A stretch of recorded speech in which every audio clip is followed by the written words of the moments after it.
for page 79. Make sure you've tried this before you come and watch the video to correct.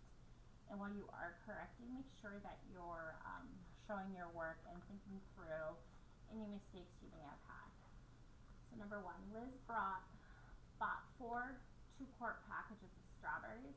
How many gallons of strawberries did she buy? So she bought 4 2-quart packages of strawberries. So let's figure out how many quarts she bought first. So to figure out how many quarts she bought or had in strawberries, you take 4 multiplied by 2 because she bought 4 packages and each package was 4 quarts. Now, I know that 4 quarts equals a gallon. So then I would take whatever we get and divide it by 4 because there are 4 quarts in a gallon, and that would tell me G for gallons. So 4 times 2 is 8, and 8 divided by 4 is 2. So she bought 2 gallons of strawberries. That sounds delicious right now, actually. Maybe not 2 gallons of strawberries, but just strawberries in general.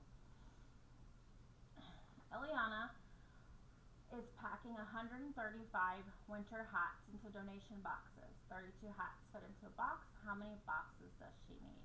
So the 135 hats, 32 go in a box. What is 135 divided by 32? That'll tell me B for boxes. So let's go ahead. Let's divide 135 divided by 32.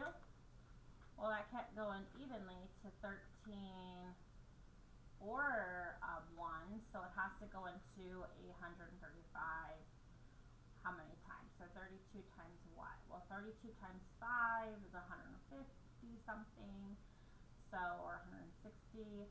So let's try 32 times 4, 128.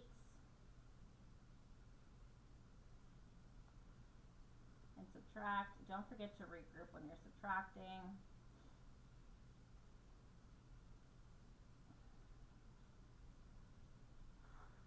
So it's going to be 4 remainder 7.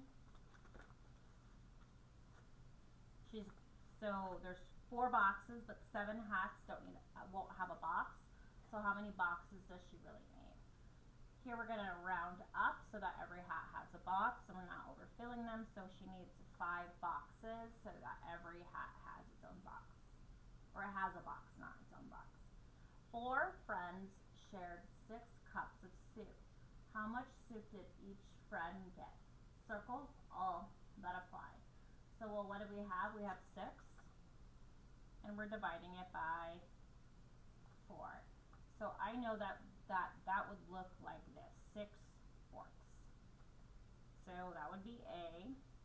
And I have to think about other ways to represent that. So I could either find equivalent fractions, or let's see what happens if I divide. 4 goes into 6 one time.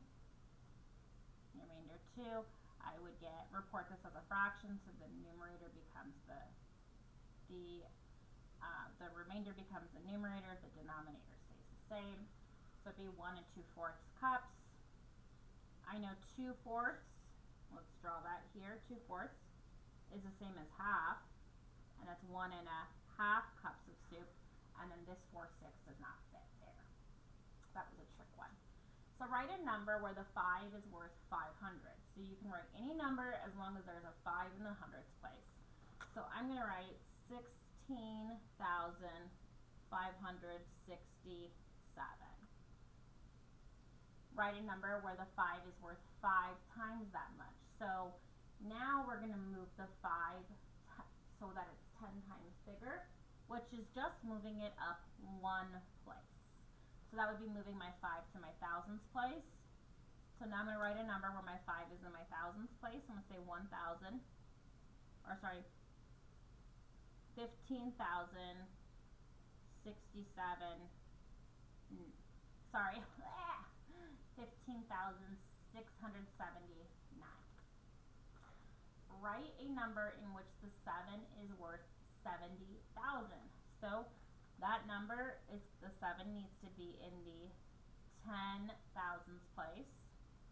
And I'm going to put a 9 here, so I have 79,000 677. Write a number where the 7 is worth 1/10 as much. That means it's going down. So the 7 would move from the 10,000ths place to the thousandths place.